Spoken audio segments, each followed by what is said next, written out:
என் பேருக்கு அதாவது நான் சிஆர்பிஎஃப்ல தான் வேலை பார்த்துட்டு இருக்கேன் ஜம்மு காஷ்மீர்ல. யாரோ போட்டு உடைச்சு மொத்த நகை எடுத்துட்டு போயிட்டேன். என் கல்யாணத்துக்காக சேர்த்து வச்சேன் நகை. எங்க அண்ணன் வேலைக்கு போயிட்டு ரிட்டர்ன் வந்து பார்க்கும்போது அவங்க அழுதுட்டு இருந்தது பார்த்து கேட்டுட்டு போலீஸ் ஸ்டேஷன்ல போய் கம்ப்ளைண்ட் கொடுத்தா. ஜூன் மாசம் 24 நைட்டு. மறுநாள் 25 சிஎம் பந்தோபஸ்து சொல்லிட்டு யாரும் வந்து எதுவும் பண்ணவே இல்லை. 12:30 மணிக்கு தான் ஃபிங்கர் பிரிண்ட்டுக்காரங்கெல்லாம் வந்து ஃபிங்கர் பிரிண்ட் எடுத்துட்டு போனாங்க. எஃப்ஐஆர் காப்பி கூட போடாம 28ஆம் தேதி தான் எஃப்ஐஆர் காப்பி போட்டு கொடுத்தாங்க. நான் எல்லா விதத்துலயும் ட்ரை பண்ணி பார்த்துட்டேன். என் கல்யாணத்துக்காக சேர்த்து வச்ச மொத்தம் நான் 22 சவரன் நாக்கைய பட்டு போடவே காசு 50,000 எடுத்துட்டு போயிட்டாங்க. போச்சு எங்க நாங்க எல்லாமே போச்சு.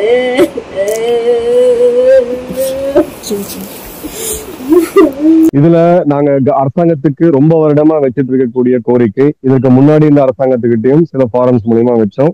இப்ப இருக்கக்கூடிய அரசாங்கத்துக்கிட்டையும் எங்களுடைய கோரிக்கை ஒண்ணுதான்.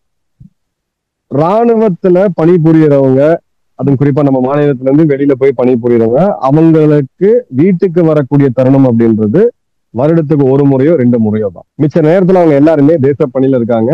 எல்லைகள்ல குறிப்பா ஒரு வீரனுக்கோ இல்ல ஒரு பெண் வீரருக்கோ ஆண் வீரருக்கோ இருக்கக்கூடிய மென்டல் ஸ்ட்ரெஸ் ஃபேட்டிக் ரொம்ப அதிகம். நீங்களும் நினைச்சு கூட பார்க்க முடியாது. நான் எத்தனை முறை நான் பேசினாலும் அதோடைய அழுத்தம் என்ன அப்படின்றத புரியாது.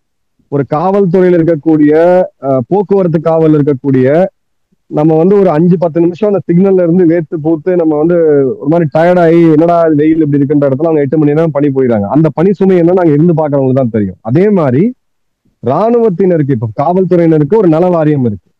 அதே மாதிரி ராணுவத்தினருக்கு, குறிப்பா பணியில இருக்கக்கூடிய ராணுவத்தினருக்கு அவங்களுடைய பிரச்சனைகளை தீர்க்க ஒரு மாவட்ட காவல்துறை அலுவலகத்திலையும் ஒரு இன்ஸ்பெக்டர் தலைமையிலேயோ அட்லீஸ்ட் ஒரு எஸ்ஐ தலைமையிலேயோ ஒரு ஸ்பெஷல் பிரிவு வந்து கண்டிப்பா தேவை. அப்ப என்ன ஆகும்னா அவங்களுக்கு ஒரு ஹோப் வந்து ஒண்ணு கிடைக்கும். நமக்கு வந்து தேவையான ஹோப், ஒரு ஹாட்லைன் மாதிரி நான் எடுத்து பேசுறேன்ட்டு. இப்ப ரெகுலர் சேனல்ல அவங்க போறாங்க அப்படின்ற போது, இப்ப அந்த பெண்ணுக்கு நீங்க எல்லையில எங்கேயோ போய் உட்கார்ந்துருக்காங்க, அவங்களுடைய திருமணத்திற்கு சேர்த்து வைக்கப்பட்ட நகை, இது எவ்வளவு சென்டிமெண்டலான விஷயம்ன்றது நம்ம எல்லாருக்குமே தெரியும். இப்ப அதுக்கு 1 வருஷமா காணாம போயிருக்கு. இப்ப அந்த காவல்துறையினர் நடவடிக்கை எடுக்கலன்னு நான் சொல்ல வரல. நான் என்ன சொல்ல வரேன்னா, இந்த பிரிவுல இருக்கவங்களுக்கு ஒரு ப்ரையாரிட்டி கண்டிப்பா வேணும். ஏன்னா இவங்க ஒரு பியாண்ட் ஒரு பாயிண்ட். ஏன்னா இப்ப அவங்க பிசிக்கலா இருந்தாங்கன்னா 10 முறை போய் காவல் நிலையத்துக்கு போறதோ இல்ல வர்றதோ இல்ல சட்ட ரீதியா ஒரு நடவடிக்கை எடுக்கிறதோ பண்ண முடியும். அவங்க எங்கேயோ இருக்கிறாங்க. எல்லையில இருக்கக்கூடிய நான் இருக்கும் பொழுது என்னுடைய வீரர்களுக்கு பல பேருக்கு இந்த மாதிரியான நிலைமை வந்து வரும். சரிங்களா? பக்கத்துல லேண்ட் ஆக்கிரமிச்சிட்டாங்க, இந்த மாதிரி அடிதடி நடந்துருச்சுன்னு சொல்லிட்டு அந்த பர்டிகுலர் வீரன், என்னுடைய பையன் எங்க இருப்பான்னு பாத்தீங்கன்னா, ஏதோ ஒரு இடத்துல பாகிஸ்தான் பார்டர் போஸ்ட்ல உட்காந்துட்டு நைட்டு பெட்ரோலிங் போயிருப்பான். அவனுக்கு வீட்டுக்காரங்க எங்க போன் பண்ணுவாங்க? அவங்க வீட்டாரோ மனைவியோ இல்ல பெற்றோரோ எங்க போன் பண்ணுவாங்க? அந்த வீரனுக்கு தான் போன் பண்ணுவாங்க. அவன் அங்க இருக்கக்கூடிய ஸ்ட்ரெஸ் எடுப்பானா, இல்ல அவனால வந்து உடனடியே லீவுக்கும் வர முடியாது. நீங்க நினைச்ச உடனே பணிக்கு விடுப்பெல்லாம் எடுத்துட்டு இங்க வர முடியாது. அப்போ இந்த இடத்த அட்ரஸ் பண்றதுக்கு, இந்த பிரச்சனையை ஹோலிஸ்டிக்கா நம்ம சால்வ் பண்ணணும் அப்படின்னா, முதல்ல நம்மளுடைய ஸ்டேட் போர்சஸ் வந்து ராணுவத்தினருடைய பணி என்னன்றது அவங்களுக்கு ஒண்ணுமே சரியா புரிதல் இல்லை. 2வது, புரோட்டோகால் பத்தி அவங்களுக்கு சரியான தெளிவும் இல்லை.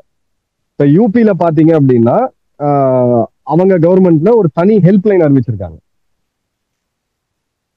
நீங்க டைரக்டா அப்ரோச் பண்ணலாம். ஒரு ஐஏஎஸ் அதிகாரியை நேரடியா அப்ரோச் பண்ணி எனக்கு இந்த ப்ராப்ளம் இருக்குன்ட்டு. எப்படி சிஎம் செல் தனியா ஃபங்க்ஷன் ஆகுது.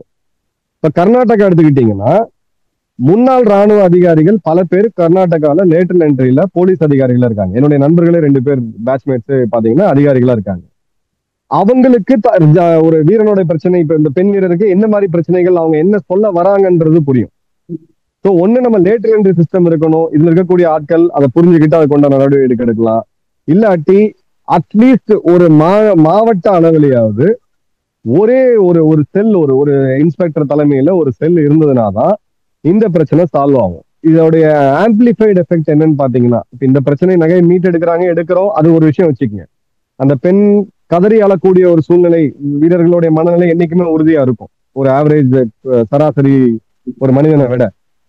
அப்ப அந்த மாதிரியான ஒரு தாக்கம் அதை பார்க்கக்கூடிய மிச்ச சிஆர்எஃப்ஐ வீரர்களோ ராணுவ வீரர்களோ எங்கேயாவது அந்த மூலையில நினைச்சிடக்கூடாது. இன்னும் பல பேருக்கு இந்த பேச்சை நான் கேட்டிருக்கேன். நாமெல்லாம் எதுக்கு நாட்டை இவ்வளவு காப்பாத்தி நமக்கெல்லாம் கடைசியில் நம்ம இதுல இப்ப காப்பாத்துறதுக்கு ஒண்ணுமே இல்லாம போச்சேன்ட்டு அது நாட்டுக்கு நல்லது கிடையாது. நம்ம இந்த பாலிடிக்ஸ் சைடு நம்ம வச்சுட்டு பேசுவோம். அவர் அண்ணாமலை அவர்கள் இந்த விஷயத்தை எடுத்திருக்கிறாரு. கண்டிப்பா ஒரு எதிர்கட்சியில் இருக்கக்கூடிய ஒரு மிக முக்கியமான தலைவர்கள்ல ஒருத்தர் அவர் இருக்கிறாரு. அப்போ அது நிச்சயமா அவர் அந்த பிரச்சனையை எடுக்கிறது, மக்கள் பிரச்சனையை பேசுறது அவருடைய தார்மீக கடமை. அது எல்லா டைமுமே அவர் பண்ணியிருக்காரு.